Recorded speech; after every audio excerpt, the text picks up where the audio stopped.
সূরা মুলকের 2 নম্বর আয়াতে আল্লাহ সুবহানাহু ওয়া তাআলা বলেছেন, আল্লাযী খালাকাল মাউতা ওয়াল হায়াতা লিয়াবলুয়াকুম আইয়ুকুম আহসানু আমালা।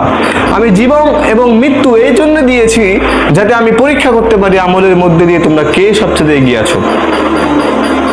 শুধু তাই নয়, সূরা জারিয়াতে আল্লাহ সুবহানাহু ওয়া তাআলা বলেছেন, ওয়া মা খালাকতুল জিন্না ওয়াল ইনসা ইল্লা লিয়াবুদুন।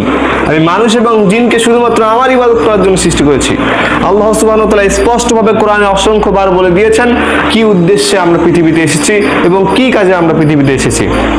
আমরা এখানে সফল হতে আসি নাই, আমরা এখানে সুখ খুঁজতে আসি নাই, বরং আমরা এখানে এমন কোনো কাজ করতে এসেছি যে কাজের ফলে পরবর্তীকালে আমরা সফল হতে পারি। সম্মানিত হাজিরিন, এটা আমাদের মাথায় রাখতে হবে।